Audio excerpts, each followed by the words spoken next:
filosóficos, el joven Marx. Queremos empezar, pues por supuesto, agradeciendo su presencia. Las condiciones, digamos, nos hicieron que retrasáramos un poco el inicio, pero ya comenzamos. Y por supuesto agradecer al Centro de Estudios Sociológicos de la Facultad de Ciencias Políticas, al proyecto Grado Cero de la Facultad de Derecho y a los compañeros del podcast Tiempos Equívocos, la teoría crítica desde los márgenes, quienes han conjuntado esfuerzos para hacer posible este evento. Bueno, esta mesa tiene por un título que se le puso, digamos, con la finalidad de abarcar diversas temáticas, que es Marx, Hegel y la teoría crítica, en la cual vamos a exponer, o bueno, los compañeros que nos acompañan van a exponer sus puntos de vista a propósito de estas temáticas, algunas de estas temáticas. Vamos a empezar con el doctor Sergio Pérez Cortés, que está aquí en la derecha. El doctor Sergio Pérez Cortés es profesor investigador de la Universidad Autónoma Metropolitana de Iztapalapa y es un reconocido especialista en la obra de Foucault, de Marx y de Hegel. Entre sus publicaciones más conocidas y que ustedes pueden y recomendamos por supuesto su lectura está La política del concepto, es un trabajo sobre Hegel, su introducción a Karl Marx, está publicado por el departamento de la Universidad Autónoma Metropolitana, por la rectoría si no mal recuerdo, y el último libro que se llama La razón en la historia, que trata efectivamente de la obra de Hegel, de Marx y de Foucault. Entonces le damos el micrófono al profesor Sergio Pérez Cortés para que nos exponga el texto que preparó para esta sesión. Gracias. Sí. ¿Me escuchan ahí? Sí.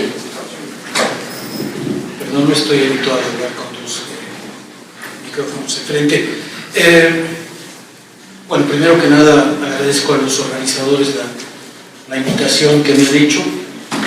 Me brinda la oportunidad de volver a la UNAM, donde hace mucho tiempo que no estoy presente por distintas razones no personales, nada, no son mías, no soy culpable de eso, pero el caso es que me permite volver a la UNAM con mucho gusto y a la facultad, a la que hace también mucho tiempo, la Facultad de Ciencias Políticas que no visitaba. Gracias por su invitación, gracias a ustedes por su presencia. Nos han dicho que, a diferencia de lo que pensábamos al principio, nuestra intervención no se limita a 20 minutos, sino que puede ser un poco más extensa, es así, ¿verdad? Bueno, seguramente yo tomaré un poco más, pero por favor, cuando sientan ustedes que les abrumo, hagan gestos que me permitan moderar mi intervención. Permítanme precisar, antes de empezar, lo que será el sentido general de mi intervención. En un libro reciente que mencionaba el profesor, en un libro publicado por la Universidad Autónoma Metropolitana, me he permitido intentar mostrar que, a mis ojos, a mi juicio, la cercanía entre Hegel y Marx es muy intensa, pero solo en el momento en que Marx se propuso hacer la crítica interna de la economía política. Como ustedes verán, defenderé que lo que hay en los manuscritos del 44 no es todavía una crítica de la economía política. En ese momento, en el momento que Marx inicia el proyecto que desembocará en el Capital, Marx encontró a Hegel, pero al Hegel de la lógica, más que al Hegel de la fenomenología. Esto es, al Hegel que se propone mostrar la acción del pensamiento cuando conoce, cuando busca producir conocimiento. Hegel y Marx son, pues, muy próximos por su concepción de la crítica, es decir, a mi juicio, son más próximos en el plano epistemológico que en el plano político. Pero, a ver, lo que se me invitó aquí no es hablar de la relación Hegel-Marx, por más que cuando ya veo el proyecto en conjunto, la relación Hegel-Marx es dominante, a mí se me invitó a hablar más de los manuscritos del 44. Y por tanto, no voy a hablar ni de un Marx hegelianizado, ni un Hegel marxicizado. Yo más bien hablaré de los manuscritos colocándolos desde una cierta perspectiva. Por eso, presentaré los manuscritos del 44 como un estado de pensamiento, es decir, como un momento en la construcción del pensamiento de Marx de un joven Marx que no es aún el Marx del Capital, aun si algunos de los temas contenidos en los manuscritos reaparecen en la obra de Maturís. Defenderé al final de cuentas que los manuscritos del 44 no son una buena introducción para comprender la relación Hegel-Marx, porque Marx todavía tiene una gran distancia con Hegel y me parece que lo comprende mal y que lo lee a través de los ojos de los jóvenes hegelianos que producen por momentos una percepción de la obra de Marx, de la obra de Hegel, completamente ininteligible. Esto además no debe sorprenderles a ustedes porque yo me he formado en la tradición althuseriana, en París, al lado de Balibar, de Macheret, de Rancière, y como ustedes saben, Marx defiende una separación, Althusser defendía lo mismo que sus cercanos, una separación entre el joven Marx y el Marx maduro. A pesar de que muchos han abandonado el pensamiento althuseriano, a mí me sigue pareciendo extremadamente productivo, o quizá por la edad ya no tengo las fuerzas para abandonarlo. ¿Cómo leer los manuscritos de Marx? Yo me preocupé para presentar esta reunión, me preocupé en ver lo que se ha publicado recientemente sobre los manuscritos del 44 y las conclusiones a las que llego son las siguientes. Hay cuando menos tres cuestiones que es muy importante entender acerca de los manuscritos. Primero, es muy difícil establecer un género para esos manuscritos. Contienen sin duda filosofía, contienen economía política y también contienen elementos meramente políticos. La pregunta que me parece irresoluble es si el Marx de 1844 debe ser considerado como el filósofo que termina su relación con la filosofía o bien como el economista, el crítico de la economía política que inicia una nueva carrera. A mí me parece que los textos, los manuscritos son un estado de pensamiento en el sentido de que ahí confluyen muchos aspectos del pensamiento del joven Marx que están irresueltos aún en él y que aparecen en el estado larvario en el que él los presenta. Ya, si tengo oportunidad, lo discutiré con más detalle. Segundo, es muy importante entender que los manuscritos del 44 no es un libro de Marx. Es una recopilación publicada en 1932 de lo que se llamó en un tiempo los manuscritos parisinos, es decir, una serie de textos no previstos para su publicación, notas de lectura y extractos sacados de diversos cuadernos. Es muy importante entender que no es un libro de Marx, porque cuando uno compra como libro los manuscritos del 44, cree encontrarse una obra redondeada en donde estaría sistemáticamente expuesto el punto de vista del autor, pero no es así. Tiene la forma de un libro, pero en realidad es una recopilación de trabajos, ninguno de ellos destinado a la publicación, que en cierto modo reflejan los debates de la época para Marx, las alternativas que está buscando y al mismo tiempo el terminar una serie de cuentas que tiene con los jóvenes neo-hegelianos. Tercera cuestión, el pensamiento de Marx en 1844 es extremadamente fluctuante. Hay sin duda una continuidad entre esta obra, los manuscritos, y obras anteriores como la cuestión judía o la introducción a la crítica del derecho político de Hegel, un manuscrito también publicado previamente, o bien con los anales franco-alemanes, y probablemente uno encuentra ahí el antecedente de lo que será la Sagrada Familia más adelante. Pero en todo caso, en este libro hay en realidad la confluencia de diversos intereses. Uno, del joven Marx que intenta resolver sus cuentas con la filosofía hegeliana. Dos, del joven Marx que se inicia en la economía política, la crítica. Tres, del joven Marx que se acaba de encontrar con el movimiento comunista francés y que está cambiando su punto de vista más demócrata contenido en los anales franco-alemanes hasta pasar al punto de vista estrictamente comunista. Según la interpretación clásica, los manuscritos indicarían el pasaje de la crítica filosófica a la crítica de la economía política, pero la cosa no es de ninguna manera clara. La redacción misma de los tres manuscritos que poseemos hoy como manuscritos del 44 no son de ninguna manera, no pertenecen en realidad a un proyecto de la crítica de la economía política como un todo. Segundo, en realidad no hay ninguna unidad orgánica entre los manuscritos que más bien revelan diferentes preocupaciones. Tercero, no hay ninguna razón para distinguir estos tres manuscritos que hoy poseemos con otros manuscritos que no se han publicado o que se publicaron independientemente. En realidad no tienen una unidad orgánica. Y cuarto, el anuncio contenido al final del texto en el que se habla de nuevas publicaciones no se relaciona con los contenidos de los manuscritos mismos, sino con un proyecto que ya tenía en mente y que va a desembocar en la colaboración con Engels en la Sagrada Familia. La cuestión se percibe claramente al inicio del tercer manuscrito. En efecto, el tercer manuscrito es importante porque, como ustedes saben, ahí es donde se concentra la cuestión filosófica, mientras el primero y el segundo son notas tomadas de la economía política clásica, a veces francamente de principiante. Por ejemplo, se ha mostrado que en el primer manuscrito Marx no conoce todavía las obras de David Ricardo, no conoce ni el título de las obras de David Ricardo, no ha leído a David Ricardo de primera mano. Cuando lo cita en francés, no lo conoce todavía en inglés. Hablar de una crítica a la economía política cuando alguien apenas está tomando notas para conocer, me parece por lo menos muy fuerte. El inicio del tercer manuscrito continúa claramente con lo señalado al final del segundo manuscrito, pero de improviso se interrumpe y pasa a hablar de la dialéctica hegeliana.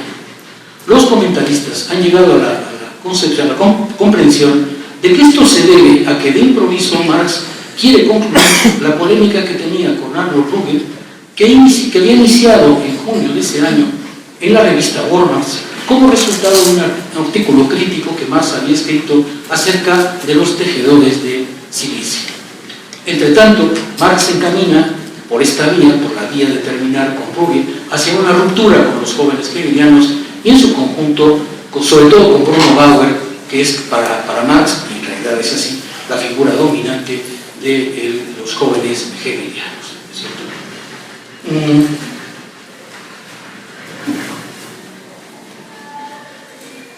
Permítanme redondear. Uno, no es un libro de Marx, son notas, son manuscritos heterogéneos que no están unidos por un problema único, revelan el desglosamiento de diversos puntos de vista del Marx joven, de manera que deben tomarse como, yo lo llamo, siguiendo a un comentarista, un estado de pensamiento. El libro refleja no tanto la concepción de un autor, sino un momento de pasaje, un momento de tránsito. Yo voy a subrayar respecto al tercer manuscrito tres cuestiones que me parecen relevantes. Primero, preguntarnos si el Marx del 1844 es un Marx feuerbachiano. Segundo, hay en el tercer manuscrito una corriente claramente deducible en la que Feuerbach critica a Hegel. Pero luego, finalmente, hay también una parte en la que Hegel se vuelca contra Feuerbach y entonces Marx le reconoce una serie de elementos que resultan muy interesantes y aleccionadores, porque en realidad Marx está en este estado de tránsito en el que me permito hablar, resolviendo por una parte un problema filosófico consigo mismo y por otra iniciando una reflexión adicional.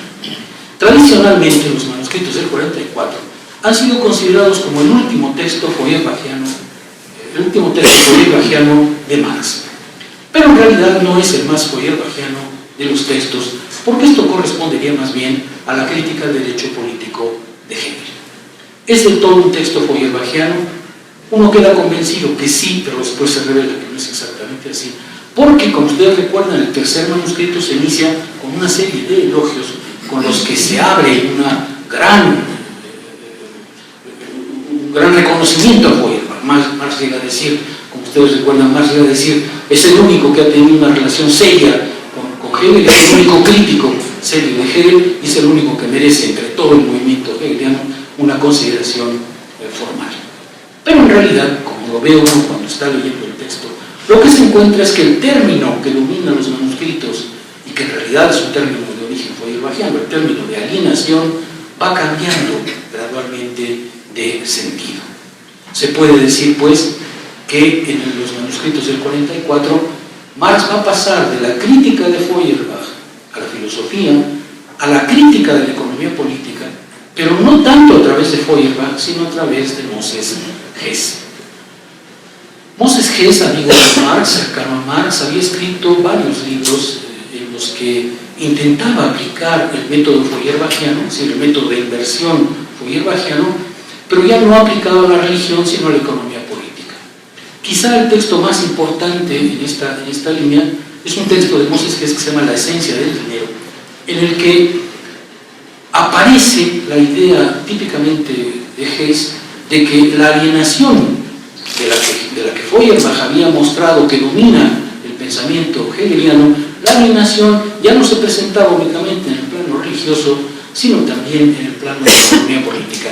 Y si el libro se llama La esencia del dinero, es porque Hess va a defender que el dinero funciona exactamente como Dios, es decir, aparece como un producto humano que luego se separa, se independiza de sus productores y se vuelca contra ellos, dominándolos. Como ustedes recuerdan, el movimiento de alienación consiste en que el ser humano proyecta hacia lo universal una imagen de sí mismo, proyecta su propia obra hacia Dios, en el caso de la religión, y luego Dios le devuelve una imagen invertida, es decir, en lugar de mostrarse como su obra, se muestra como su dominante. Pues lo mismo pasa, dice Hess, en el caso del dinero. Creo que los comentaristas han mostrado muy bien que con la crítica de Feuerbach no era posible para Marx pasar de la crítica de la religión a la crítica de la economía política. Ahí es donde Hess juega un papel muy, muy importante, ¿cierto? Cito a uno de los comentaristas, pero en este desplazamiento la vida genérica feuerbachiana se encuentra transformada. Por un lado, mientras que en Feuerbach es la razón, la voluntad y el amor los que definían la esencia humana, en los manuscritos del 44 de Marx, el género, es decir, la esencia genérica del hombre, se define de ahora en adelante como un conjunto de fuerzas sociales que la humanidad debe activar. El término de activar y de activación, Marx lo trae directamente de Hess.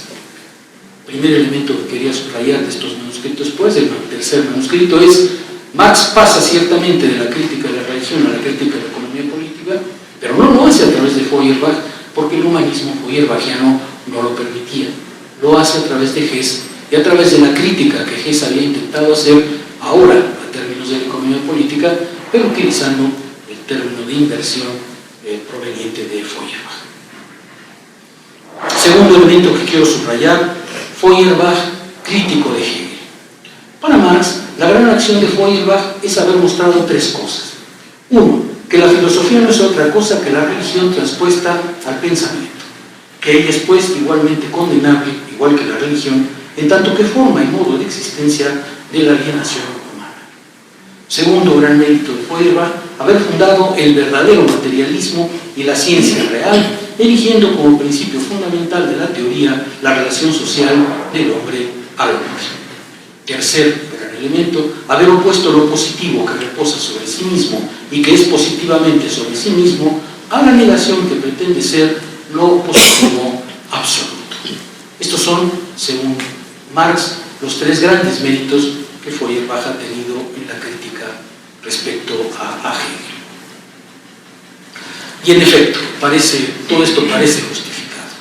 Desde el espíritu del cristianismo y su destino en adelante, Feuerbach repite que la representación humana de Dios no es otra cosa que la representación que el individuo humano se hace de su propia especie, y que Dios, como suma de todas las realidades y como suma de todas las perfecciones, no es otra cosa que la suma orgánicamente reconstituida para el uso del individuo ignorante de las propiedades de la especie que se reparten entre los hombres y se realizan en el curso de la historia humana.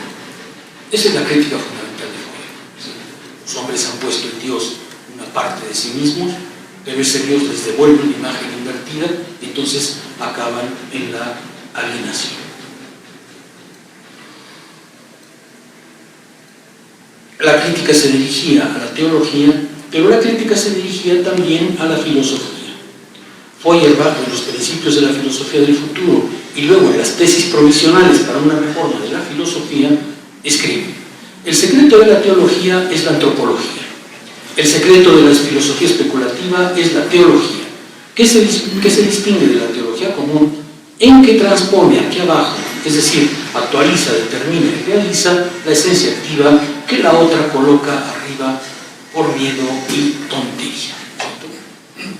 Para Marx, ambas formas, la relación teología-filosofía y luego la relación teología especulativa, teología común, se colocan bajo un mismo concepto que domina los manuscritos, el de alienación. No solamente la religión debe ser descifrada de ahora en adelante en términos de alienación, sino además la alienación deja de ser del todo religiosa y subsume la religión a título de simple modo de existencia particular de la humanidad alienada.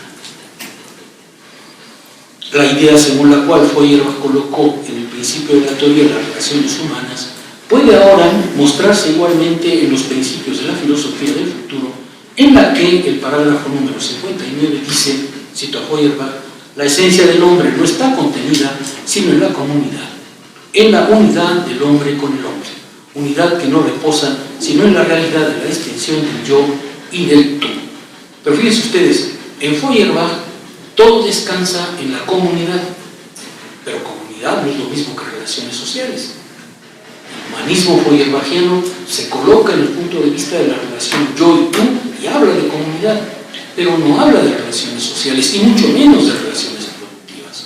Ahí es donde interviene Hess y permite a Marx salir del mero comentario humanista feuerbachiano para pasar a un comentario, ahora sí, en términos de economía política.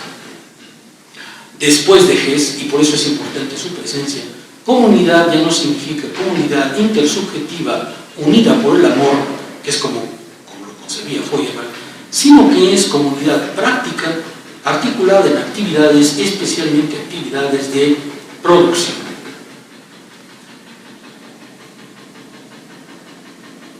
Si Feuerbach parece dominar el tercer manuscrito filosóficamente, en realidad muy pronto se da uno cuenta de que Marx se desplaza de la crítica puramente feuerbachiana a una crítica, ahora sí, de la economía política, pero lo hace a través de Hess. Voy a ir un poquito más rápido porque voy demasiado despacio.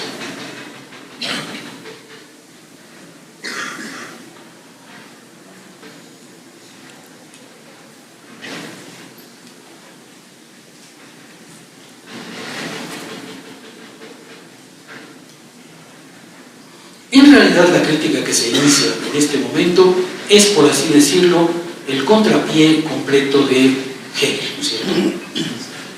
Inversión de la dialéctica hegeliana significa aquí tomar la naturaleza sensible, tal como se da en el cuerpo por lo positivo absoluto, el que subsiste por sí, en lugar de ser el momento de la negación del espíritu.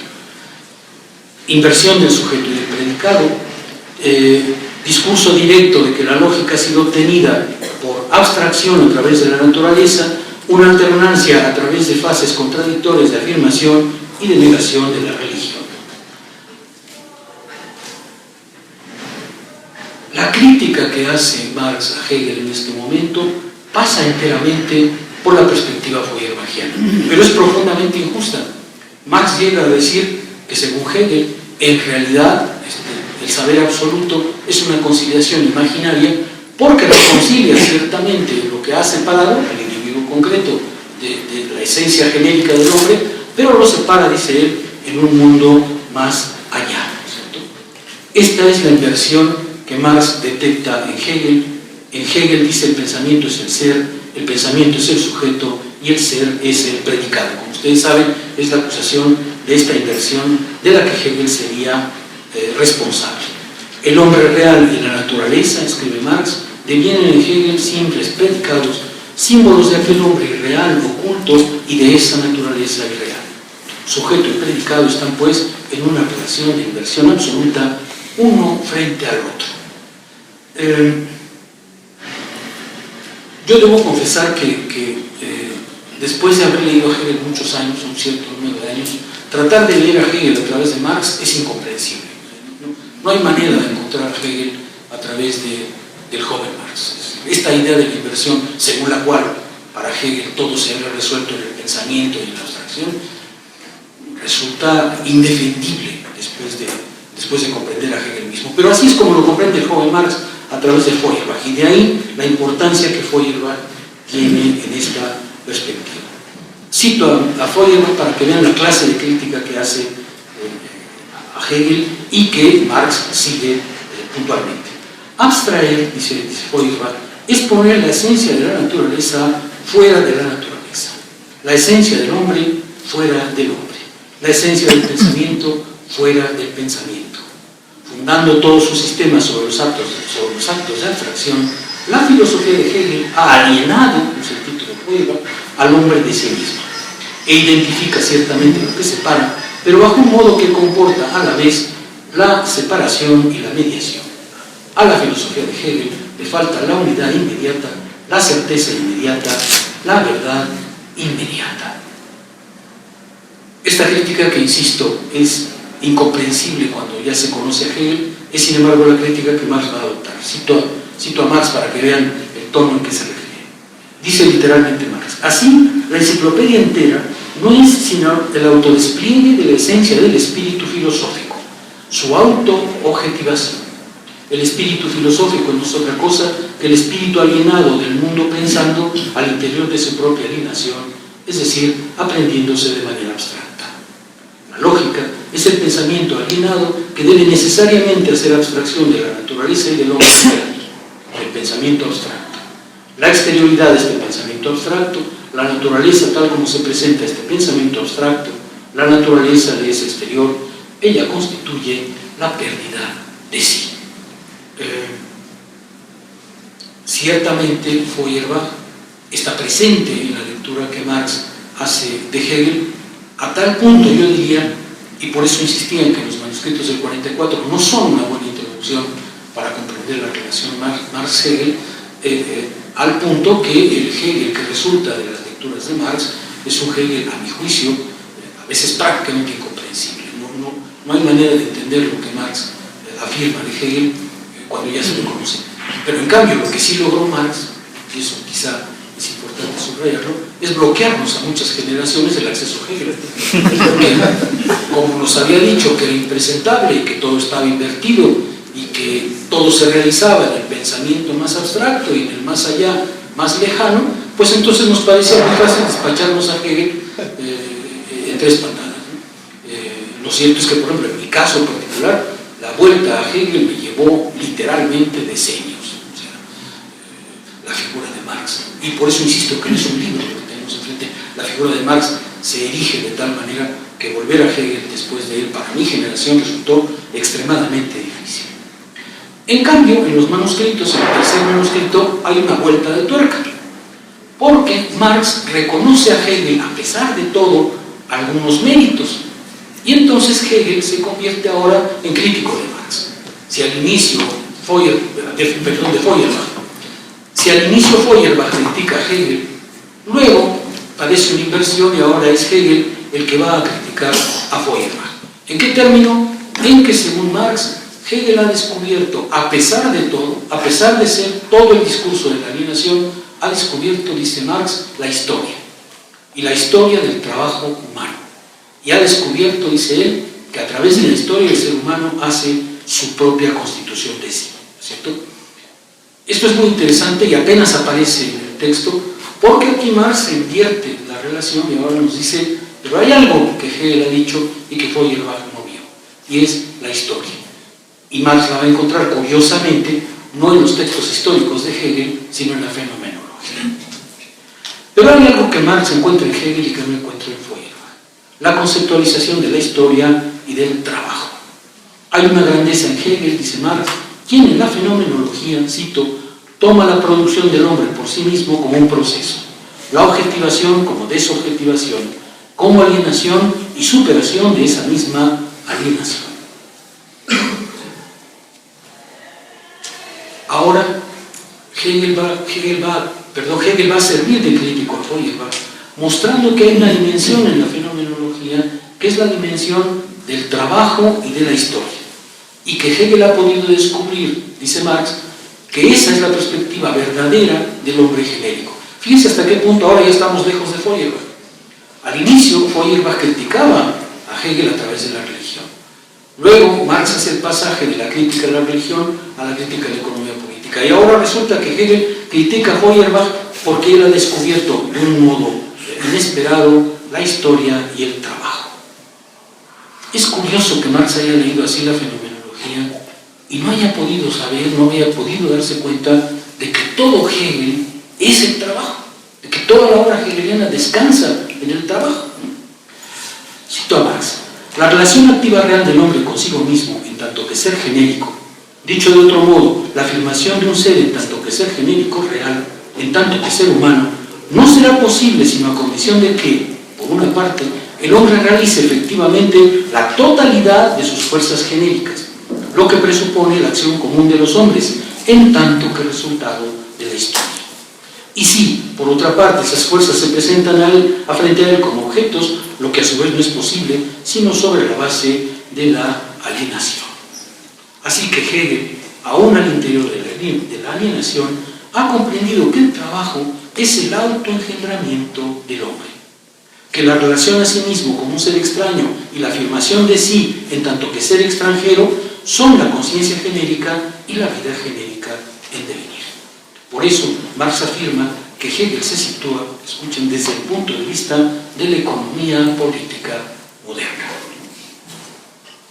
Más aún, la alienación en el trabajo que Hegel le permite ver a Marx no es solamente, dice Marx, un modo de existencia particular, sino la forma primitiva de la alienación. Aquí es donde se ve ya a Marx saliendo de Feuerbach, claramente. Ya no es una crítica a la religión en términos simplemente de inversión, ahora es una crítica a la alienación en el ámbito de la vida del trabajo y de la producción. Y la vida genérica se va a realizar, dice Marx, a través de la historia humana, que es historia del autoengendramiento del ser humano de sí mismo. Eso es lo que Hegel presenta en la fenomenología, a pesar de todo.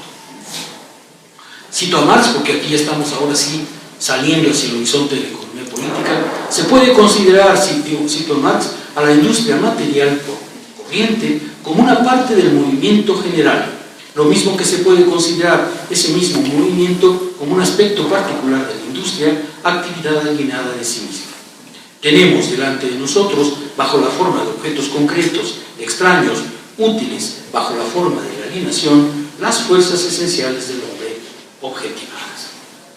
Feuerbach no vio esta dirección del trabajo, que en cambio Hegel sí presenta, y ahora estamos ya lejos del humanismo feuerbachiano y mucho más cerca del comunismo de los manuscritos del 44. Este es un aspecto muy interesante porque uno de los pleitos que Marx tiene en ese momento es cómo pasar del humanismo feuerbachiano, que descansaba en el amor, en la comunidad amorosa y en los lazos intersubjetivos, hacia una concepción económica de las relaciones sociales que conducen, dice Marx, a la cancelación de la propiedad privada, es decir, al comunismo. El comunismo le va a servir a Marx para salir del humanismo feuerbachiano. Termino justamente con eso. Las reivindicaciones comunistas producen pues en Marx un desplazamiento adicional. La distinción entre el humanismo teórico, cuyo devenir es el ateísmo, que era lo que conducía a Feuerbach, y un humanismo práctico, que en este caso conduce al comunismo, implica ahora verdaderamente la superación del punto de vista de Feuerbach. Por eso yo insistía en que, aunque se dice que el último texto feuerbachiano de Marx son los manuscritos, en realidad la relación es más compleja. Inician con Feuerbach, pero terminan con una verdadera salida de Feuerbach mismo. Cito a Marx para que vean este cambio que le permite el vínculo comunista. El ateísmo, superación de Dios, es el devenir del humanismo teórico, Feuerbach, lo mismo que el comunismo, abolición de la propiedad privada, es el devenir del humanismo práctico, es así como él se ve a sí mismo. Como el ateísmo es el humanismo mediatizado por la supresión de la religión, el comunismo es el humanismo mediatizado por la abolición de la propiedad privada. Es solamente por la superación de esta mediación, que es sin embargo una predisposición necesaria, que nace el humanismo práctico que parte positivamente de sí mismo, el humanismo positivo. Esto es interesante porque uno de los elementos que caracterizan los manuscritos del 44 es el encuentro que Marx ha tenido desde hace un par de años con el comunismo francés. Marx, que adoptaba posiciones mucho más cercanas a los hegelianos de izquierda de su tiempo, cuando se encuentra con el comunismo francés, que además es un comunismo sumamente violento, ¿no? Que es un comunismo que hace descansar prácticamente toda su reivindicación en la propiedad privada, porque siente que le han alienado el producto de su trabajo, ¿no es cierto? Cuando Marx se encuentra con el comunismo francés, y en particular con la Liga de los Justos, es decir, con los alemanes que vivían en París exiliados, su punto de vista cambia y abandona no solamente a los jóvenes hegelianos, sino abandona un punto de vista democrático que compartía con Arnold Rubio. Es importante señalar que cuando Marx habla de la apropiación de la realidad humana por los hombres, el objeto en cuestión ya no es el hombre como simple objeto de conciencia, es el producto de una actividad productiva, de un trabajo, de donde la idea según la cual no solamente, dice Marx, los 5 sentidos, sino también los sentidos llamados espirituales, los sentidos prácticos como la voluntad, el amor, en una palabra, el sentido humano, la humanidad del sentido, no se forman sino gracias a la existencia de su objeto, gracias a la naturaleza humanizada. No es esta relación, no es esta la relación estrechamente intersubjetiva donde se forma el sentido humano, sino una relación interhumana que está mediatizada por la naturaleza humanizada, es decir, por el trabajo. Ahora es Feuerbach, pero corregido por Hegel. Permítanme terminar. Yo decía, los manuscritos del 44 son un trabajo extremadamente difícil de leer, porque son no tanto una obra, sino un estado de pensamiento. Un estado de pensamiento en el que se mezclan a la vez la conclusión de las relaciones filosóficas que Marx guarda con los jóvenes hegelianos. 2, el encuentro de Marx con el comunismo francés y con la Liga de los Justos. 3, su inicio a la economía política clásica, y en particular el encuentro que a través de Hess le permite pasar del humanismo feuerbachiano hacia un humanismo distinto, y se visualiza ya una teoría de la historia que aún no existe y un horizonte de sentido que aparecerá 20 años después. Pero este joven Marx, que nos presenta en los manuscritos como un estado de pensamiento, puede ser, y ese quizás sería mi conclusión, un verdadero obstáculo si deseamos comprender la relación que el viejo Marx, el Marx maduro, tuvo con Hegel, que a mi juicio no es, como dice al inicio del Capital, un coqueteo, sino es un verdadero acoso.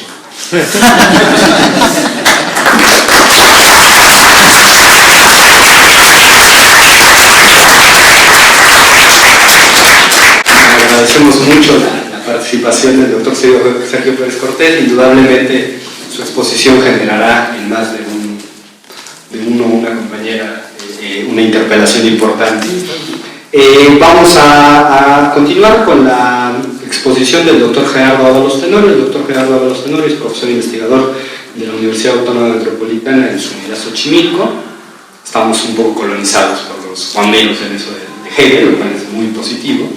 Él nos ha ofrecido varias intervenciones ya en otros espacios que hemos hecho con él, en el colectivo de los equívocos, y es un honor tenerlo aquí junto a nuestro invitado internacional, el profesor Carlos Pérez Soto, que hablará al final, y particularmente en esta mesa, ¿no? Para quien no conozca la obra, y es muy recomendable, los últimos libros del doctor Gerardo Ábalos, ¿no? Bajo su coordinación apareció un libro recientemente, hace un par de meses, Pensamiento Político Contemporáneo. Hace un año apareció en la serie de breviarios un libro titulado Hegel, que es una introducción a este importante pensador, del cual es objeto esta discusión. Y antes nos ha entregado La Política del Capital, ¿no? Entre Leviatán y Bedmont, ¿no? entre otras publicaciones. De tal manera que, bueno, le damos el micrófono, que la palabra la tiene, el micrófono al doctor. Sí. Bueno, como suele hacerse en estos casos, voy a ser muy diplomático. Les agradezco muchísimo el haberme considerado en esta mesa y en este evento de festejo o conmemoración de los 170 años de la redacción de los manuscritos del 44. Entonces les agradezco mucho a los coordinadores. También les agradezco que me hayan permitido volver a la facultad en donde yo estudié todo, la licenciatura, la maestría, el doctorado, y donde hicimos algunas huelgas y algunos movimientos exitosos a nosotros no nos intervino la policía y tuvimos un congreso consecutivo y aquí hacíamos las asambleas. Veo a alguno de aquellos tiempos ya bastante avejentado, pero bueno, pues efectivamente ha pasado mucho tiempo y pasa muy rápido, así que aprovechen muchísimo su juventud. Ojalá que esta movilización la lleven a cabo con éxito. Yo espero que sí. Pasa muy rápido el tiempo. Hace 20 años me invitaron a la conmemoración de los 150 años de los manuscritos. Sí, pero yo estaba en la primaria, estaba saliendo de la primaria, había hecho un trabajo final. Espero que ya hace 200 años. No. Había hecho un trabajo final sobre la alienación política y la política alienada. De eso trató mi intervención.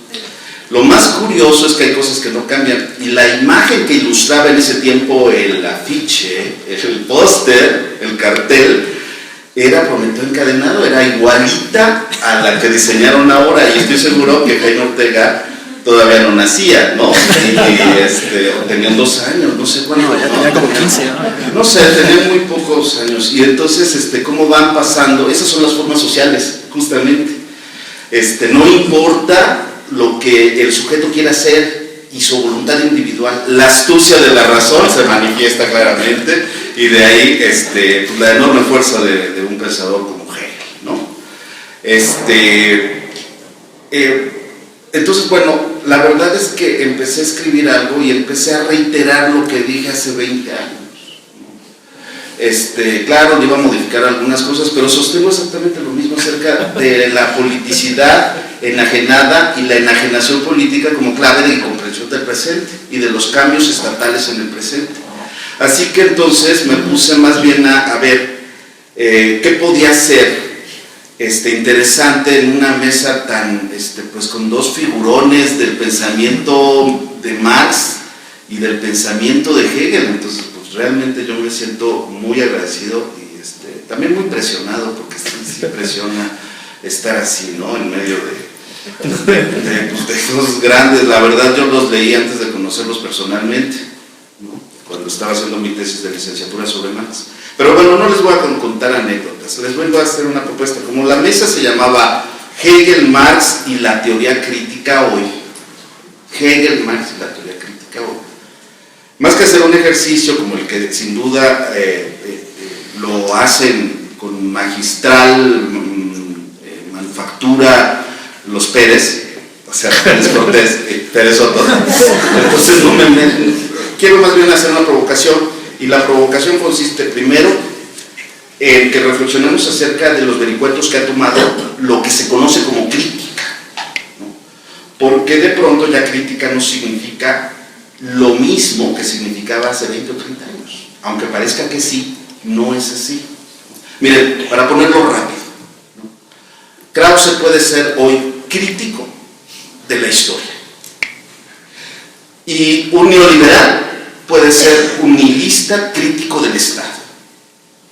Entonces, de pronto, esta palabra ha acompañado al conservadurismo que se traviste de pensamiento crítico del orden establecido. Y como a veces los marxistas de entonces, de los 60, de los 70, son los mismos que se encargan de aplicar los programas neoliberales, pareciera como si los críticos ahora, los revolucionarios, fueran los que atentan contra los derechos sociales ganados con una enorme cantidad de violencias, de movimientos, de huelgas, de manifestaciones, superando provocaciones como la del sábado, por cierto, y superando otras cosas, como las que en este momento nos está hundiendo en un dolor profundo.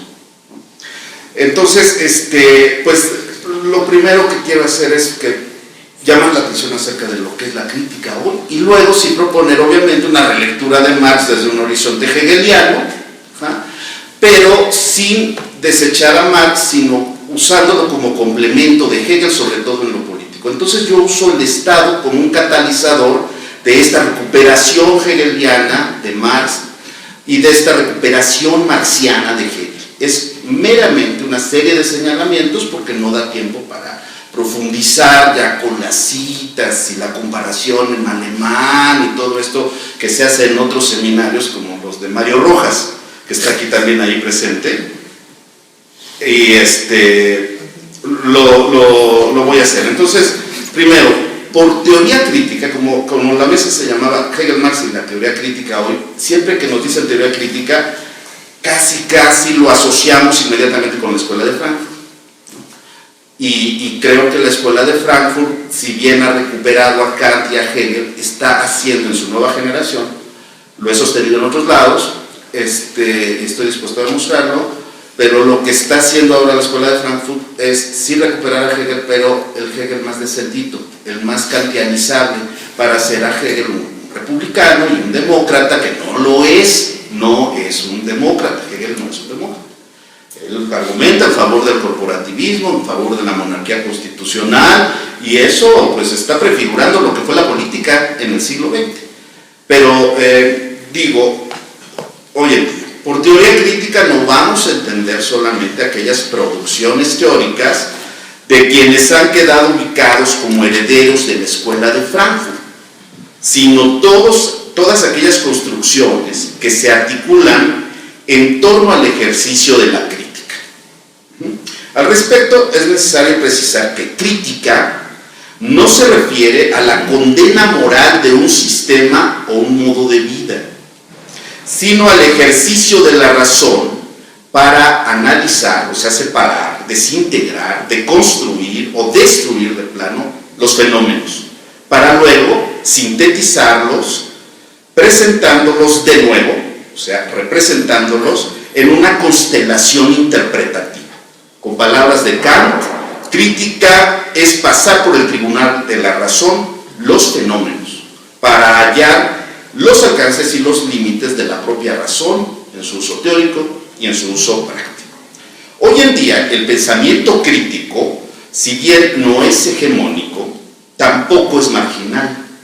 Lo que ha sucedido más bien es que el pensamiento conservador y el liberal se han diversificado y en ocasiones han tomado elementos de la crítica contracultural y antisistémica del pasado y mediante una ingeniosa conversión han hecho pasar sus cuestionamientos como si en verdad fueran críticos, aunque en realidad subyace en estas pseudocríticas un apuntalamiento del orden social establecido. Ha sucedido esto, por ejemplo, con la crítica nihilista de talante nietzscheano a todos los valores, forma desde la cual se critican todas las formas políticas, todos los ideales, todas las ideologías, y esta posición a menudo significa, si la analizamos bien, escalar a la cima del Olimpo para desde ahí erigirse en jueces supremos.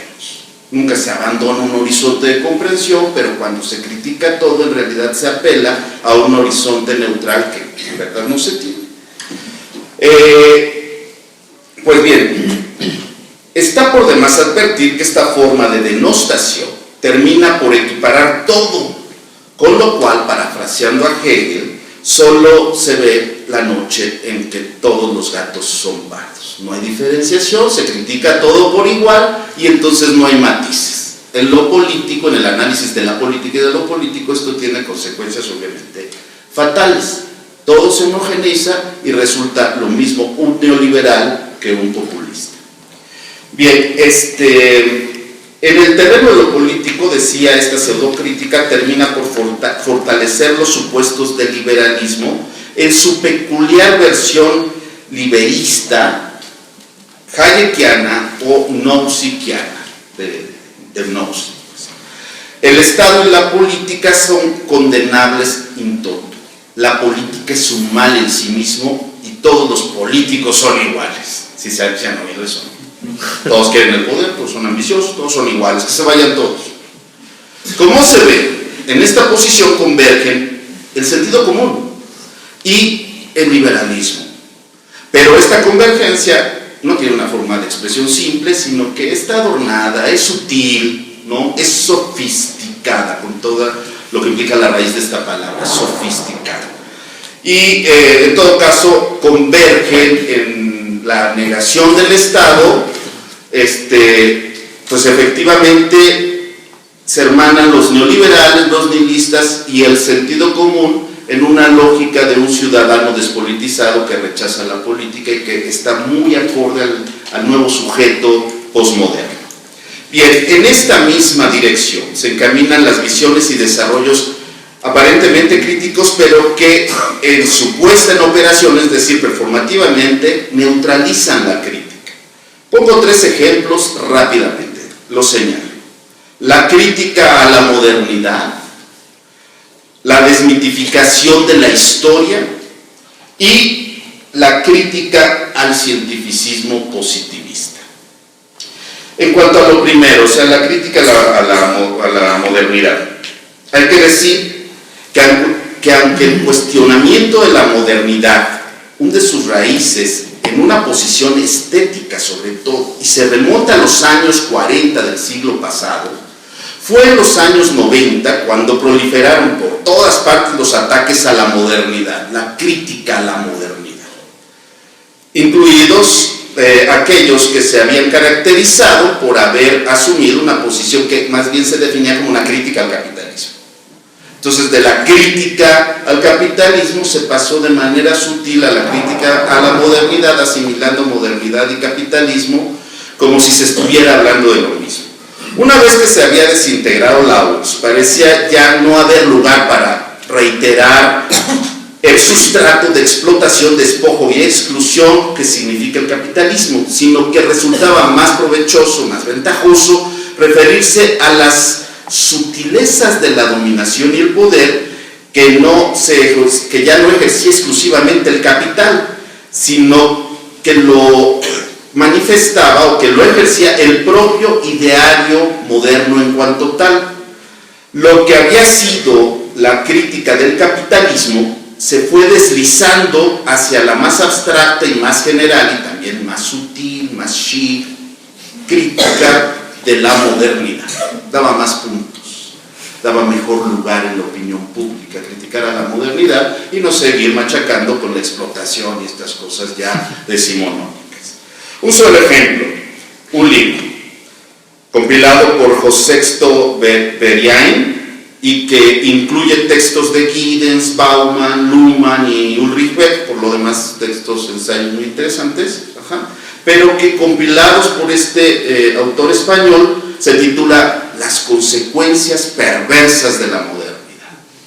Entonces se le da un giro mercadológico y mercadotécnico, ¿no? La modernidad es perversa, hay que criticarla. Bueno, este es solo un ejemplo.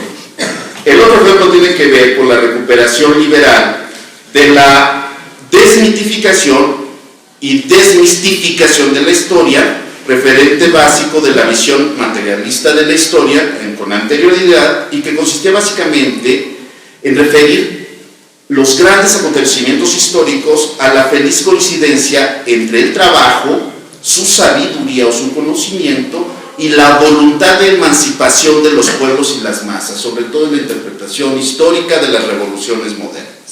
Pues bien, el ejercicio de la desmitificación y desmistificación, de tal desmitificación, llegó a tal punto que ahora se trataba de presentar a los héroes tal y como fueron, de carne y hueso, con sus pasiones, sus ambiciones personales, su escaso sentido del heroísmo. En realidad eran egoístas, ambiciosos, en algunos casos como Hidalgo, bohemios, jugadores, mujeriegos, etc. En esto consiste la desmitificación de la historia. Hay que presentar, editorial Clio, a los héroes tal y como son.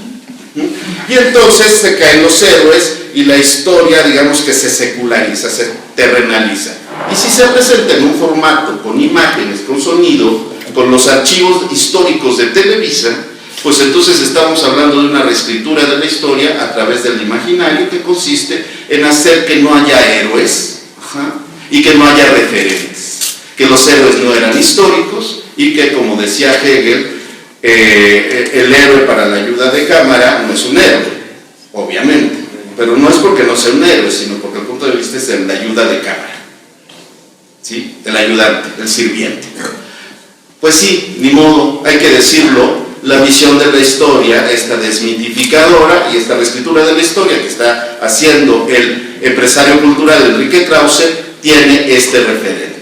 Desmitifican la historia y pongo efectivamente para el que quiera analizarlo así, los ejemplos por supuesto de Enrique Krause. Es muy fácil, están los videos de Editorial Trío o sus libros tan atractivos que algún presidente latinoamericano no se acuerda de los nombres. Bueno, y otro ejemplo también es el libro de Luis González de Alba, Las mentiras de mis maestros. Ahí está este intento de desmitificar la historia y mostrar a los héroes como fueron y mostrar la visión idílica de la historia como una historia falsa. Bueno, esto era un patrimonio del pensamiento crítico y ahora esta crítica se pasa a los que quieren derrumbar a los héroes desde el punto de vista de desmitologización de la historia. Y el positivismo, bueno, pues ya rápidamente, hoy en día, esto lo viven ustedes aquí en la Facultad de Ciencias Políticas y Sociales, propiamente ya no se estudia la maestría en ciencia política o en sociología como ciencia social. Se sustituyeron esas maestrías y se inauguró el estudio, bueno, se estudia la maestría en estudios políticos y sociales, ya no hay ciencias. Ya para qué nos neurotizamos, como dice Rorty, en el problema de la verdad, la validez y todo eso, si uno se puede obtener el grado de maestro con una pequeña historia de vida, con eso da para hacer la tesis, al fin que todos son estudios políticos y sociales. En realidad, la crítica del positivismo, que caracterizaba el pensamiento crítico, ahora el pensamiento conservador lo jala a través de la posición posmoderna, y entonces estructuran a las ciencias sociales ya no como ciencias sociales, sino como relatos literarios que no se preocupan por el tema de la validez o de la verdad. Entonces aquí se ve que crítica no siempre significa lo que significó para la generación anterior. Entonces así, en conclusión, es preciso percatarse de que en nuestra época no todo lo que se presenta como crítica es realmente una posición crítica. La escolástica y el romanticismo siguen jugando un papel importante en el espectro teórico del presente. Y es que la posición posmoderna, como nueva versión del romanticismo, como dice Pérez Soto, cito en su seminario de hace unos años acá, ha resultado un nutriente ideológico de la reestructuración global del capital. Bueno, entonces cuando decimos la crítica hoy, hay que tener primero ese reparo. Y segundo, bueno, pues nos vamos ahora sí a lo que significaría la crítica. La referencia a la totalidad, y es que son palabras muy peligrosas, ¿no? Decimos totalidad, inmediatamente nos imaginamos a Stalin y al totalitarismo. Falso.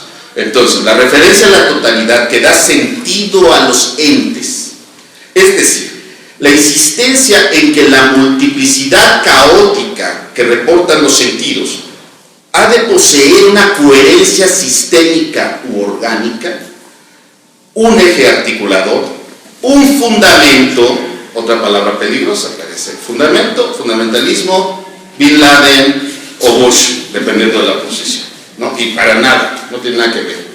Entonces, un fundamento, o sea, la referencia a un fundamento, es lo que considera, se puede considerar la característica central de la posición crítica hoy en día.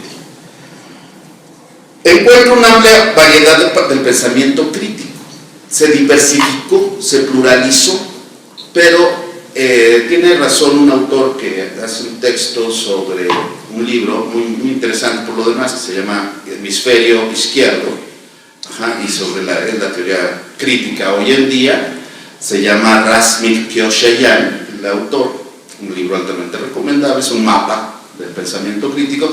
Hay que reconocer que el pensamiento crítico ya no es marxista, o ya no es por lo menos exclusivamente marxista. Entonces, así se ha diversificado el pensamiento crítico, pero no es marginal, no está ahí en las catacumbas, no es underground, ¿no? Más o menos sabe, y en algunos casos tiene sus rock stars.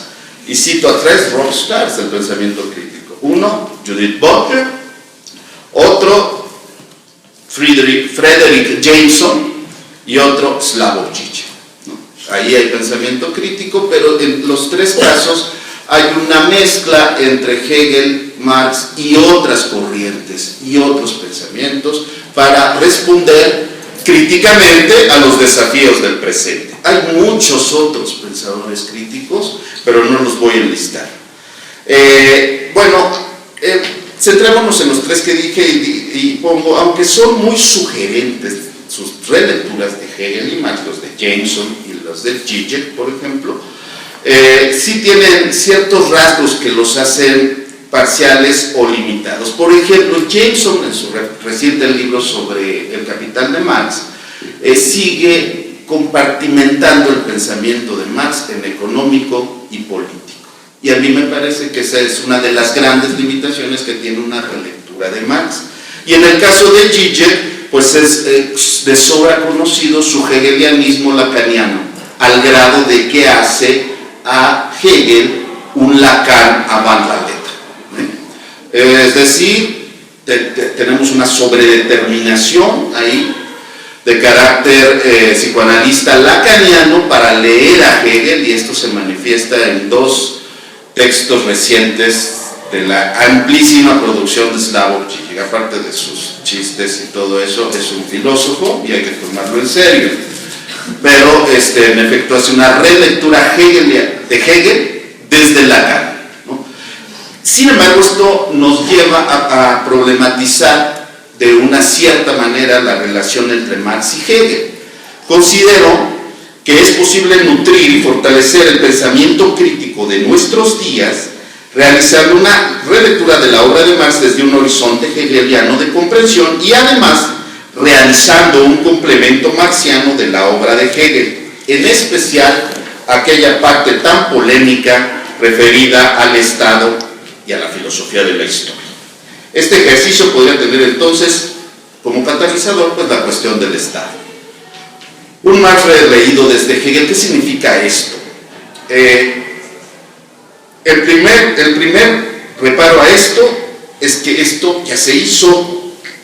El idealismo hegeliano es, nos decían nuestros maestros, una de las tres fuentes y partes integrantes del materialismo dialéctico, ¿no? Las otras dos, recuerden ustedes, eran las clases, es la economía política y la otra el socialismo utópico, ¿no?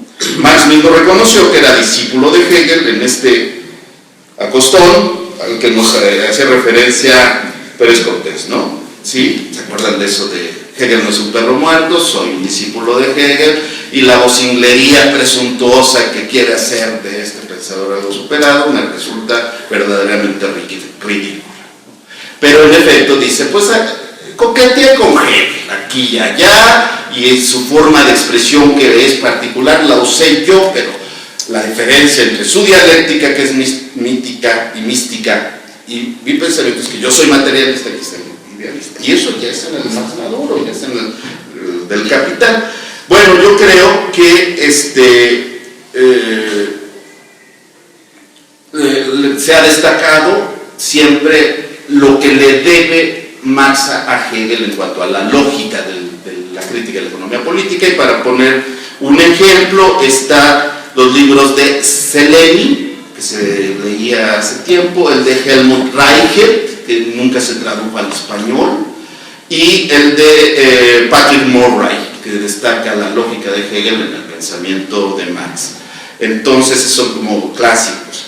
Y entre nosotros pues destaca por supuesto Enrique Dussel y Mario Robles, que también han destacado la influencia de la lógica de Hegel en la teoría, en la problematización de la teoría del valor de Marx. Mario Robles también es de la UAM Xochimilco, así que los vamos a seguir colonizando. Sin embargo, en todos estos casos se sigue pensando que Hegel simplemente fue utilizado por Marx para, a fin de cuentas, superar. En suma, lo que suele reconocerse es que Marx, desde su juventud, criticó al idealismo de Hegel, aunque reconoció después la utilidad de su lógica para desentrañar la estructura y fundamento del capital, o sea, de la base económica de la sociedad. Es necesario radicalizar el punto, según yo, y para ello es preciso leer a Hegel de nuevo como una obra unitaria y sistemática, sin arrancarle solo la lógica, y lo demás considerarlo como la obra histórica de un burgués conservador, etcétera, etcétera, prusianista y todo eso. Para ello ya nada más hay que hacer la referencia al libro de Jon Stewart, que trata sobre los mitos y las leyendas de eso que se llama Hegel, ¿no? Todavía no se traduce al español, pero se consigue muy fácil, ¿no? Es altamente recomendable empezar por esa desmitificación de las versiones mitificadoras de Hegel. Bueno, la crítica que hizo Marx a Hegel en Kreuznach en 1843 debería ser entonces revalorada. Ese texto muestra giros interesantes de un pensador genial, pero no es acertado en la comprensión de la teoría hegeliana del Estado. Si se empieza por ahí, por esta revaloración crítica de ese joven, tenía 25 años, la filosofía, decía Eduardo Nicol, es una cosa de viejos. A mí me daba mucho coraje eso cuando yo estaba de su edad, pero me voy acercando a esto, digo, sí tenía razón Nicol, la filosofía es cosa de viejos. Y ya luego, bueno, ya luego, ¿para qué sirve? No. Si se empieza por ahí, entonces sería posible leer de otra manera los Grundrisse y el Capital y entender que esto es una crítica, pero no económica, sino una crítica de la narrativa de los economistas. Y entonces lo que se puede proponer es una lectura estrictamente política del Capital, aunque parezca un contrasentido. ¿Por qué? Porque de lo que habla Marx ahí es de relaciones intersubjetivas, de relaciones entre seres humanos, de procesos complejos entre seres humanos que tienen que ver con la instauración de poderes que los siguen dominando, sobre los que no tienen control. Y entonces, efectivamente, uno de los grandes protagonistas de ese discurso, de esa crítica a la narrativa de los economistas, pues es el poder, son las relaciones de dominación. Y son las razones por las cuales algunos seres humanos se dejan dominar, y que no tiene que ver con una genética del subordinado, sino que tiene que ver con procesos históricos muy complejos, donde están presentes la política, el poder, el Estado, la violencia, etc. Entonces, para mí, sí es posible hacer una relectura, no económica, ni economicista, sino una lectura estrictamente política de la crítica de la economía política de Marx. Si esto es así, entonces se rompen los compartimentos entre economía, política, cultura, sociología, etc. Y entonces se podría proceder a radicalizar la crítica que necesitamos en el presente. Ejemplos sobran y maneras de hacerlo también. Entonces, nada más cito una frasecita de la doctrina de la esencia de Hegel, que me gusta mucho y que dice: la esencia parece, shine, en primer lugar, en sí misma, es decir, es reflexión. En segundo lugar, aparece el shine, y en tercer lugar, se manifiesta.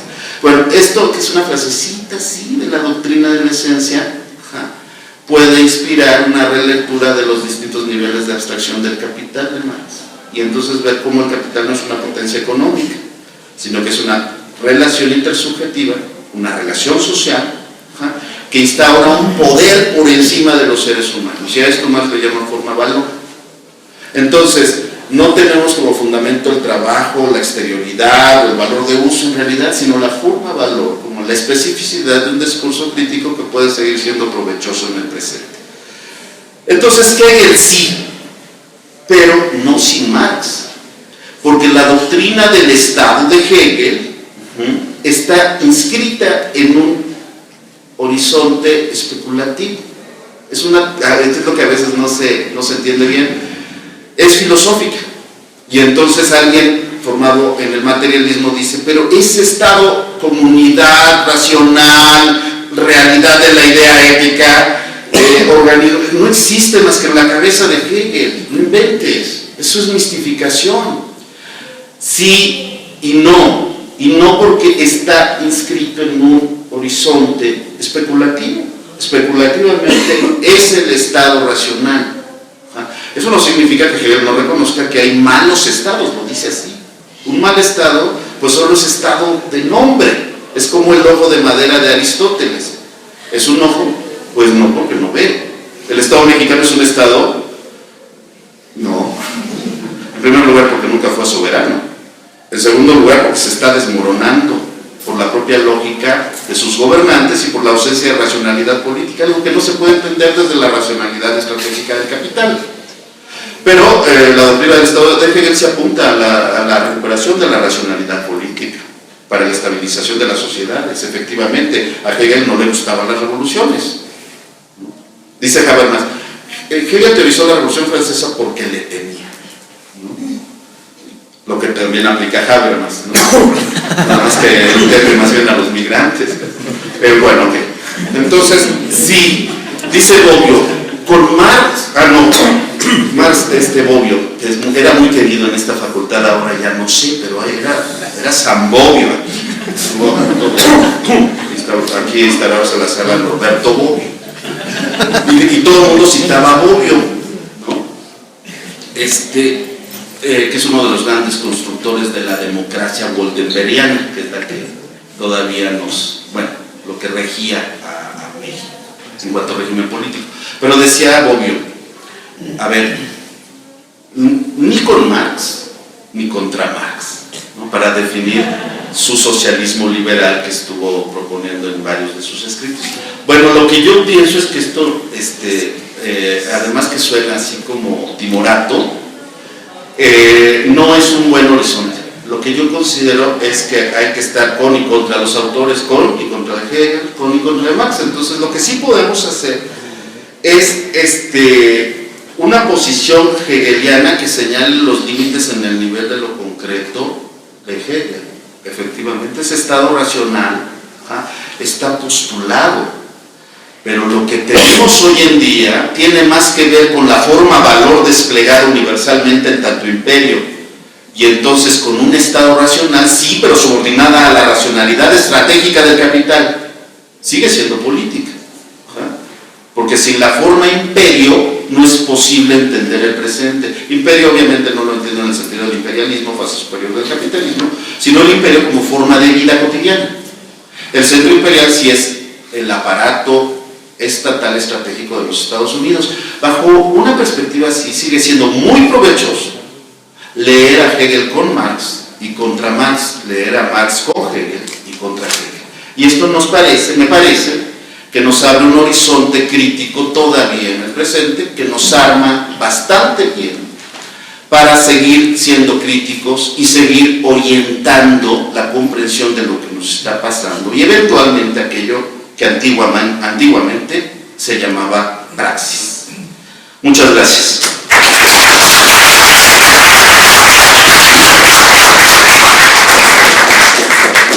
Bueno, pues le agradecemos mucho al doctor Gerardo Ábalos, que siempre nos prepara una muy buena exposición las veces que hemos podido compartir con él. Bueno, de tal manera damos paso ahora a la intervención del compañero que viene desde Santiago de Chile, al doctor Carlos Pérez Soto. Él tiene una larguísima trayectoria en su país, es profesor de varias universidades, entre ellas una de las más importantes, o hasta hace un tiempo, la Universidad ARCIS.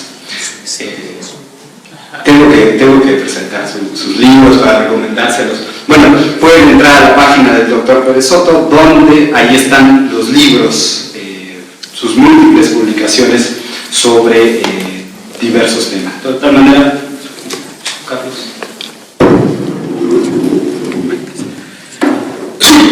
En primer lugar, quiero agradecer a los compañeros una vez más que me invitaron. En segundo lugar, decir que voy a hablar rápidamente y voy a decir muchas cosas distintas y tengo la esperanza de que conversemos. Para mí lo más valioso de venir acá es escuchar, y acabo de escuchar dos ponencias muy buenas que me han hecho aprender mucho y espero escucharlo a ustedes también. Voy a resumir de manera brutal lo que dije en la mañana, porque es un requisito para lo que quiero decir ahora, ¿sí? Lo que dije es que no hay aval textual suficiente para saber lo que Marx pensaba de Hegel. Desde un punto de vista estrictamente académico, desde un punto de vista filológico, lo que tenemos son fragmentos, frases aisladas, cuestiones no publicadas, sacadas, ¿no es cierto?, de alusiones en cartas privadas a amigos. No hay. El problema de la relación de Marx con Hegel es un problema académico. Por un lado, y como problema académico, mi opinión, concuerdo plenamente con el análisis que ha hecho el profesor Sergio Pérez, las conclusiones podrían ser muy variadas, porque en realidad el material concreto, ¿qué dice este señor? ¿Sí? Es muy frágil. ¿Sí? No todos tienen el privilegio que yo tengo de hablar personalmente con Marx y preguntarle qué quiso decir con eso, qué quiso decir con lo otro, ¿no? Y no habiendo ese privilegio en general, entonces el problema no es un problema académico, el problema es más bien un problema político. El problema político es que necesitamos un fundamento, que no es lo marxista, necesitamos uno. Las feministas probablemente lo tienen, los ecologistas lo tienen de muchas maneras. Los marxistas han tenido, no sé si les avisaron, una serie de problemas, algunos bastante delicados. Necesitamos un fundamento para pensar el marxismo del siglo XXI. Un marxismo pensando en una sociedad altamente tecnológica, altamente comunicativa, un marxismo que sea una contribución a una izquierda amplia, en una izquierda diversa, en una izquierda en que los marxistas no son ni toda la izquierda ni los únicos revolucionarios, y mucho menos, ¿no?, lo más importante del campo progresista. Un marxismo que sea capaz de escuchar, de dialogar. Ahora, es un resumen brutal, pero les advierto que dije eso de manera más fundada. Lo que sostengo es que es posible leer hegelianamente a Marx y leer de manera marxista a Hegel. ¿Sí? ¿Qué de Hegel?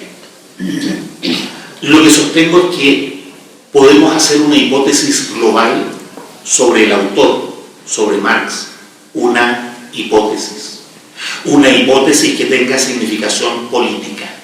El problema no es filológico, el problema no es si lo dijo o no lo dijo. En términos políticos nos basta con tener un fundamento que sea compatible con algunas de las ideas fundamentales de Marx. Resumí también en la mañana qué ideas fundamentales son las que, en mi opinión, constituyen el núcleo doctrinario del pensamiento de Marx. La crítica del capitalismo, la idea de lucha de clases, lucha de clases, es decir, su reflexión sobre el papel de la violencia en la historia, y en tercer lugar, el horizonte comunista. Ese es el núcleo. Lo que tenemos que hacer es una hipótesis global en los textos que hay, en los publicados, en los no publicados, que sea una hipótesis que sea compatible con los textos, compatible, no deducible, una hipótesis que esté pensada más bien en el futuro, que esté pensada más bien en función de su utilidad política que de su rigor filológico. ¿Qué de Hegel? La lógica. Yo sostengo que lo que es importante para el marxismo de Hegel es la lógica. Nunca he entendido qué entienden por lógica hegeliana los que dicen que Marx usó la lógica en el Capital. No sé si Marx entendió algo de la lógica hegeliana cuando escribió el Capital. Lo que creo es que hay que leer la lógica de Hegel independientemente del Capital y hacer nosotros una composición, no a través de Marx o a través de Hegel, sino desde Marx y desde Hegel, pensando más bien en la realidad, como digo, que en la coherencia filológica. ¿Qué de Hegel? En segundo lugar, la idea de la violencia en la historia. Hegel hizo una profunda reflexión sobre el papel constitutivo de la violencia. Puso la violencia en la índole del ser. Aquí vamos a decir, es una ontología trágica. Bueno, su problema, el problema de Hegel, es cómo mediar la violencia que él veía lúcidamente en lo que llama el sistema de las necesidades, en lo que llama el reino de la utilidad. Mi opinión es que Hegel tuvo una lucidez profética sobre las consecuencias del liberalismo en una época en que los desastres del capitalismo todavía, ¿no es cierto?, estaban acá en América Latina, en África, ¿no es cierto?, estaban en la periferia, la cuestión social, la cuestión obrera, la miseria de las ciudades, no, en Europa mismo no era visible. Ustedes ven que la cuestión social aparece en la literatura europea, ¿no es cierto?, en los años 30, 40, ¿no? Hegel se fundió con el infinito en 1831, y sin embargo fue plenamente lúcido del carácter centrífugo de una sociedad fundada en lo que él llama la individualidad, en lo que él llama el reino animal del espíritu. Esa reflexión sobre la violencia lleva a Hegel a hacer una proposición que no es una proposición empírica, que no es una proposición política en el sentido que nosotros entendemos más activamente la política, ¿no? Eso llevó a Hegel a construir una idea de Estado que permitiera conciliar la autonomía del individuo con el sentimiento de comunidad. Esa es su reflexión. Y Hegel pensó que ese sentimiento de comunidad era conciliable con esa autonomía que él admiraba, ¿no es cierto?, como conquista de la Revolución Francesa, a través de un elemento cultural congregador al que él llamó religión. No logro entender lo que Feuerbach leyó como religión en Hegel. Estoy de acuerdo, ¿no es cierto?, con el profesor Pérez, ¿no? Estoy de acuerdo con Pérez también. Leer lo que Hegel entendía por religión a través de los escritos juveniles de Marx o de Feuerbach es no entender nada de Hegel, ¿sí? No logro entender cómo a Feuerbach se saltó la sección de religión entera de la fenomenología del espíritu común. Ahora, nosotros tenemos un juicio crítico sobre esto de la religión. ¿Por qué? Porque nosotros formamos parte de una cultura católica y somos herederos, ¿no es cierto?, de la crítica francesa, cuyo pie forzado también es la catolicidad, ¿no? ¿Cómo podemos entender lo que Hegel entendía sobre religión si nuestro contexto cultural es el catolicismo? Hegel no era católico, era anticatólico. Su concepto de religión no tiene que ver con el fetichismo religioso. La posibilidad de la religión en Hegel es la religiosidad del pueblo, pero no son los escapularios de la religión católica, ¿no es cierto?, no es besarle los anillos al obispo. Bueno, hay que entender lo que Hegel entendía por Estado, hay que entender lo que Hegel entendía por religión en Hegel. Ahora, yo creo que la diferencia entre Hegel y Marx es muy intuitiva y tiene que ver con este punto, ¿no?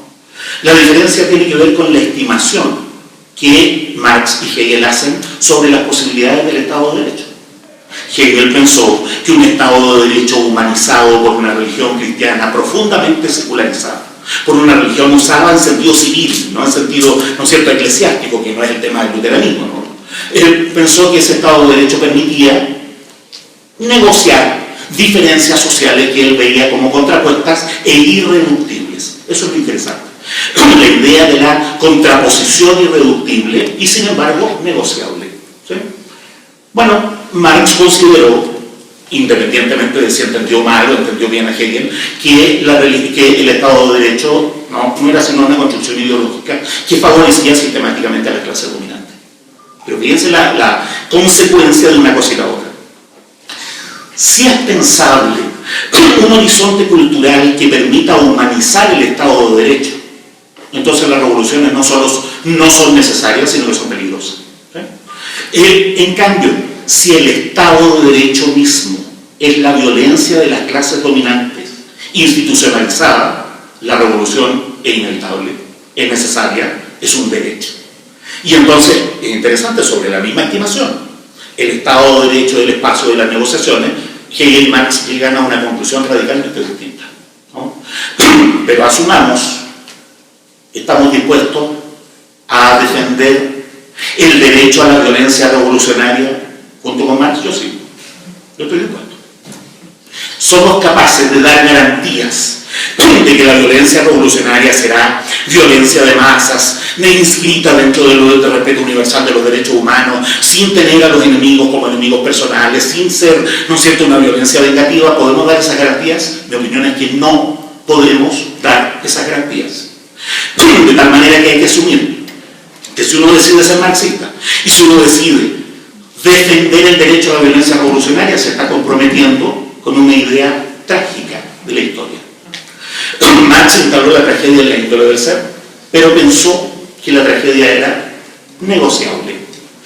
La contradicción, la contraposición es irreductible, pero puede ser mediada.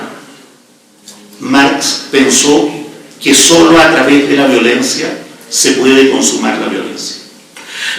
Mi opinión es que eso exige en el razonamiento marxista distinguir dos niveles de violencia que Hegel no distinguió. ¿Sí? Eric Weil dice: no siempre entiendo lo que Hegel quiere decir. De lo que sí estoy seguro es que él era más inteligente que yo. Es un riesgo sostener que Hegel no distinguió estos niveles de violencia porque no se dio cuenta. Cada vez que uno hace esa hipótesis contra Hegel, lee 2 páginas más y se la ve. Sin embargo, yo creo que en Marx es necesario distinguir la violencia constitutiva, que es la violencia de la diferencia, que es la violencia de la libertad, de la violencia excedente, que tiene razones históricas y que es históricamente superable. Eso es muy importante porque tiene como consecuencia una idea no ilustrada de comunismo. Lo que queremos en el comunismo no es que no haya conflictos. Lo que queremos es un modo de vida que permita mediar los conflictos. Muy bien, eso era lo que quería Hegel.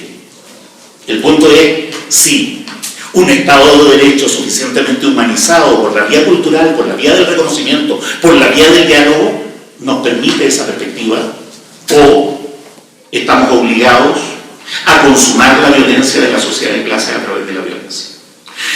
Mi opinión es que ser marxista es una opción muy dura. Es una opción que las personas razonables y los pueblos en general prefieren no tomar. Los pueblos solo van a la guerra cuando es estrictamente necesario. Imagínense lo que ha soportado el pueblo mexicano en desapariciones en los últimos 50 años.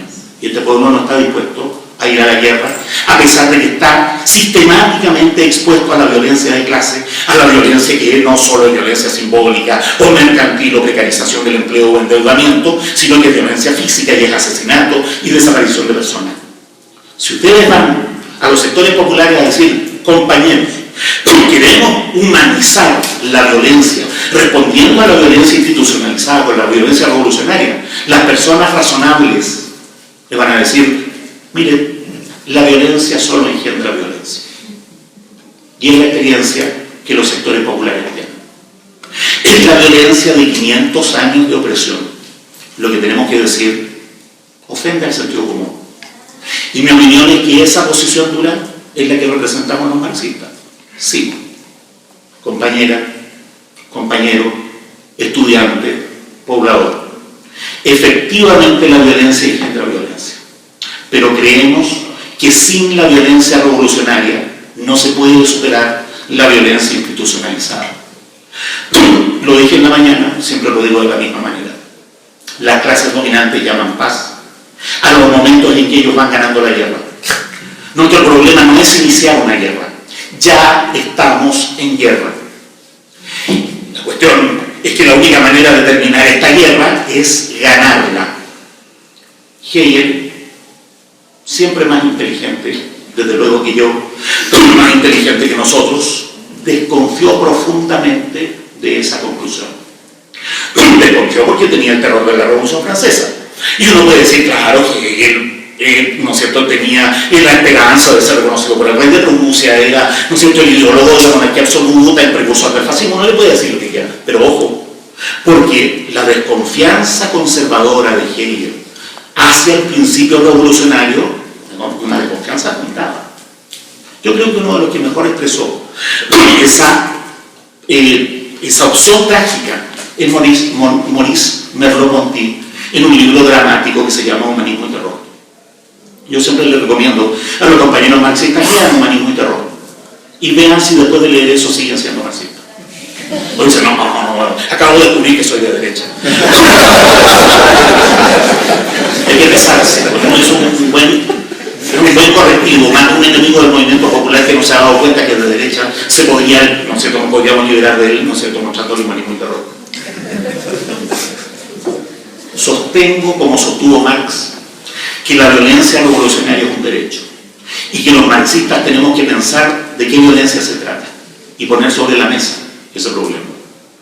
Creo que Hegel fundadamente advirtió de qué consecuencias puede tener eso.